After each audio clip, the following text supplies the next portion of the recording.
over whether it has the right, the legal right, in the case of the federal government not doing its job, to arrest and deport people illegally entering the state from Mexico.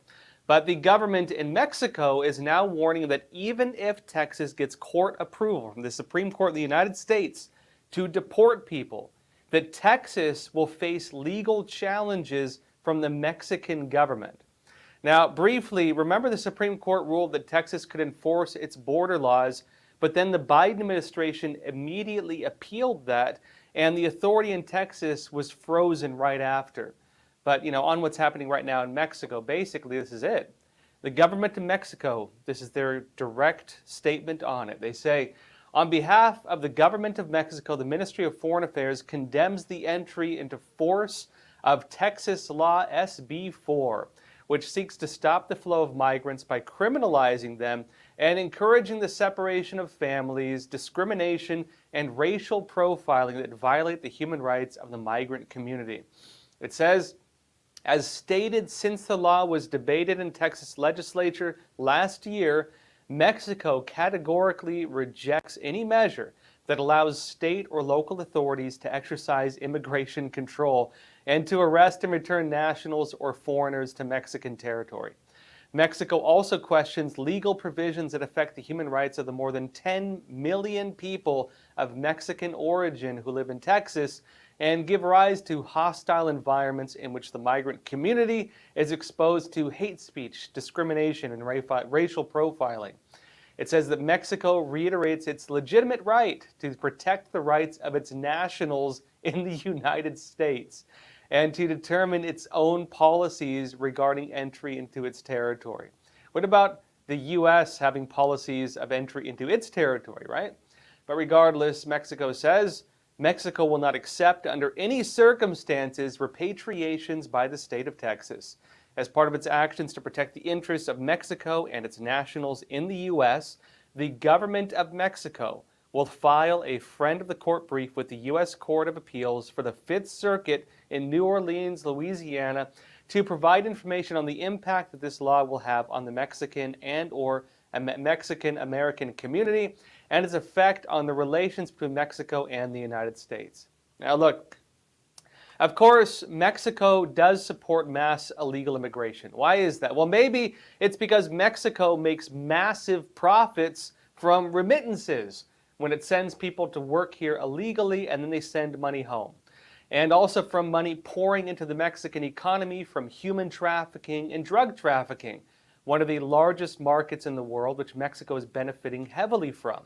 Mexico, of course, also does not want to deal with people from all over the world, getting deported outside of the border. Understandable. The mass migration happening right now is not just Mexican. It's from South America, it's from Africa, it's from China, it's from everywhere. And you could say that Mexico shouldn't have to deal with them.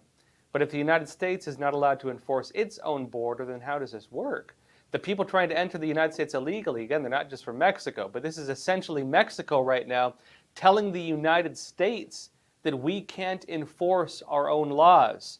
This is a foreign government threatening America for enforcing its laws, while also profiting massively from the United States not enforcing its laws. At the same time, Mexico has a lot more to lose than the U.S. does. Now look, we don't necessarily benefit a whole lot from trade deals with Mexico and Canada. And we now know that the CCP has been using backdoor tricks to manufacture cars in Mexico, one small example, while benefiting from special trade benefits that we give to Mexico. And meanwhile, well, it's all kind of hot air, frankly. Remember, Mexico was trying things like this when Trump was president. Trump threatened them with trade damages, and Mexico folded almost immediately. Remember, we used to have the Remain in Mexico policy? Remember when Mexico was blocking mass illegal immigration to the U.S. because they couldn't come and stay here while they wait to go through the immigration process? Under normal circumstances, it would be on the federal government to deal with foreign diplomacy, especially in cases like this where a foreign government is trying to undermine the basic sovereignty of the United States and also the rights of individual states. Even if the Supreme Court makes the determination, it means that under U.S. law, Texas would have the legal right to deport people. But again, it's more likely the Biden administration is going to side with Mexico on this one because, again, they're fighting Texas to make sure Texas cannot enforce border laws. Now, that being said, meanwhile, illegal immigrants in El Paso, Texas, speaking of which, they're actually sparring right now with border guards. Over 100 of them were caught on video rushing the border, breaking through the razor wire, and then assaulting U.S. border authorities. And keep in mind as well, folks, the Mexican government is saying that Texas can't enforce its laws when things like this happen. Let me show you the video. This is from New York Post, their exclusive video. It says a group of over 100 migrants attempted to enter the U.S. illegally by rushing a border wall Thursday, breaking through razor wire and knocking over guards in the process, i.e. assaulting them. The Post had earlier witnessed around 600 migrants massed at the international border as part of a spring surge of migrants hoping to gain access to the U.S. The Texas National Guard was attempting to organize them into smaller groups, but the situation grew tense after some women and children were separated from adult males by the guardsmen because, again, a lot of them are being human trafficked, and they need to make sure that they're actually the people who are legitimately with them, part of their families, and not human traffickers.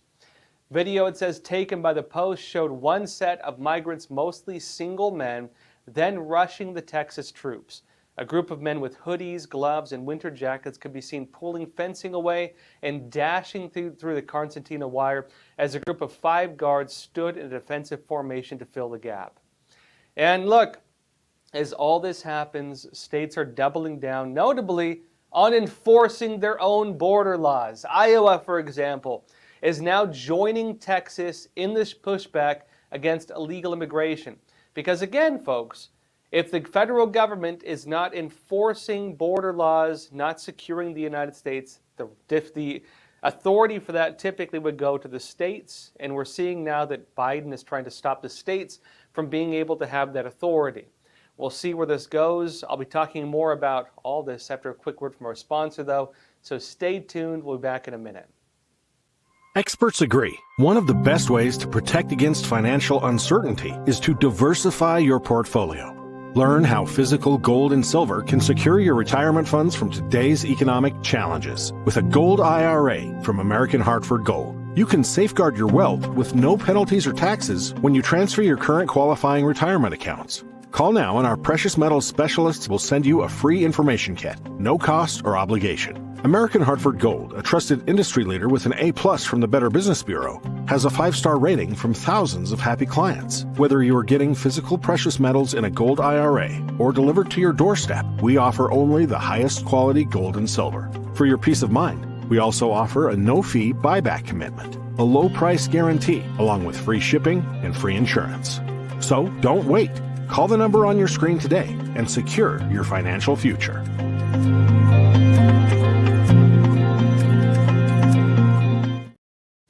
Welcome back. It seems that Iowa is now trying to side with Texas on the ability to enforce its own border laws. Look, regardless of the threats from Mexico, regardless of the legal pushback from the Biden administration, it seems like the threats are not deterring the states. And again, one of the bigger pieces in the Texas case is that, look, if Texas wins, it's possible other states will follow. And we're now watching the start of this. Washington Examiner says an Iowa bill similar to the one going through legal hoops in Texas would allow state law enforcement to arrest illegal immigrants who were previously deported or denied entry into the United States. The new legislation makes it a crime for migrants to enter Iowa if they have a history of deportation or were denied entry into the country. It notes, the bill would allow police to charge illegal immigrants with aggravated misdemeanors if the individual has been deported from the U.S. before or was denied access to the country. Now, typically, if the individual was deported before or was denied access, it means that they have a criminal rap sheet. It typically would only apply to people with a criminal record, but or maybe on a terror watch list or something like that. But it notes further in, illegal immigrants could also be charged with a Class D felony if the individual was deported for a misdemeanor charge related to a crime of drugs, according to the bill. Slightly different from the one in Texas. In Texas, they're making it so that it's illegal to enter the state of Texas from a foreign country. And of course, the only foreign country they're on the border with is Mexico.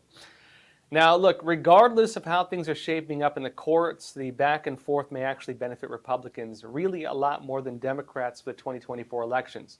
Even if Mexico says that, hey, Texas can't enforce its laws and Texas folds, it will probably significantly benefit Republicans come election time. Now, look, remember the old narrative for the Democrats was that the whole thing wasn't happening. It's a big illusion. It's disinformation and far-right conspiracy theories that the border crisis is taking place. Then it was the fault of Texas for sending some of the illegals on buses to other states. That Texas was starting a border crisis by shipping people to Martha's Vineyard in Washington, D.C. and New York. It was all Texas's fault. Then it turned into the fault of Republicans in Congress for not passing the spending bill. But then people were like, well, Joe Biden's trying to divert money already allocated to the border wall to other things. If he needs money to secure the border, then why is he not using the money he already has? The whole thing died. And now we're seeing the truth. The whole border crisis is a government policy. It's being done intentionally. In fact, it's being done through an international agreement with the United Nations and the U.S. government called the Global Compact for Migration. The fact that the Biden admin is even suing Texas for trying to enforce its own border laws, or the fact that the administration targeted Arizona and Texas for trying to install border barriers, all of this is showing the world that the narratives are fake. Mass illegal immigration is a government policy. Now, with that said, illegal immigrants are also getting huge benefits from entering the United States, and people are now seeing this clearly, especially as costs of living rise and there's lower standards of living for the average American. And as this happens, they see illegal immigrants getting better treatment than most American citizens, and Republicans are using this for the 2024 elections. The alleged murder of Laken Riley by an illegal alien, for example, is now a symbol of the open border policies. And Biden apologizing on camera for calling the alleged murderer an illegal is only making things worse, right? Would he apologize if the shoe was turned, right? Would he apologize if it was an American killing an illegal alien? Probably not, frankly, the way we've seen things done. And when it comes to the scale, well, things just keep getting worse. Remember, it used to be just over 7 million people who had illegally entered the United States through Biden's open border policies. Now the number is over 9 million. In just 3 years, in fact, Biden has been in office, and over 9 million people have illegally entered the country that we know about. Red State says that even when it became clear China and drug cartels were using the porous border to funnel fentanyl and other addictive drugs into the U.S., causing record drug overdose deaths, Americans dying, Biden did nothing but call for action and blame Republicans whose border policies he canceled. It says, once the illegals were across the border without verification or tracking, the Biden administration transported thousands to inland cities where they melted into existing illegal communities.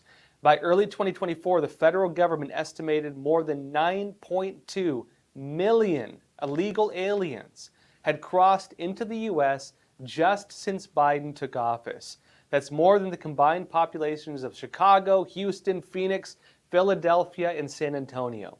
The flow continues every day. The government estimates over 3 million more this year. 3 million more. That's a lot, right? Just over the next few months. And look, meanwhile, it's now the quote-unquote spring surge period when we see mass illegal migrants entering the U.S. and as weather conditions make it easier for them to make the trek. And it notes that we're also seeing many Haitian immigrants coming in. Now, folks, I had some exclusive video to show you, but that'll be only on Epoch TV. Also, tensions between the U.S. and China and Taiwan may soon heat up as well. And the U.S. is sending troops to a Taiwanese island inside of China. I'll be talking about this and more, and also doing the live Q&A, but only on Epoch TV. So for those of you on YouTube, Facebook, Twitter, Rumble, make sure to jump over to Epoch TV right now, EpochTV.com. Not only for the rest of this episode, but for the other great shows like Facts Matter with Roman Balmakov, Fallout with Dr. Robert Malone, and many others. Also, you get access to our documentaries, of which I'll be having one out very soon, about the border crisis. So make sure to come join us on Epoch TV, link in the description below. One such documentary, notably, we recently released is about China's attempts to influence the culture of the United States. It's called Hollywood Takeover. Let me show you a quick trailer before we continue. There's something magical about the movies that I just love. Hollywood invented America to the world in the old days. And as a medium, it's really powerful. But for some, that power isn't used for good. Our way of life is being censored by the Chinese Communist Party. They said, we get a lot of our money out of China. Is there any way you could make this movie a little bit more attractive to the Chinese? Is it really just about money? Are there other parts at stake? I had friends in Hollywood who said, this will kill your career. You won't get funding. They're afraid of even mentioning one line. Chinese influence was playing into what we see in U.S. films. China said, you can't have that in there. And Hollywood listened. This is insane. This is a joke, right? We raised our hand and we dove right into it. But over time, all of us have been punched in the nose. The Chinese Communist Party followed no rules. What's at stake? The soul of the nation is at stake. We want indoctrination access to America. They could basically take over America without firing a shot because they control access to our minds. And we all know that their goal is global domination. People have been brainwashed without knowing it.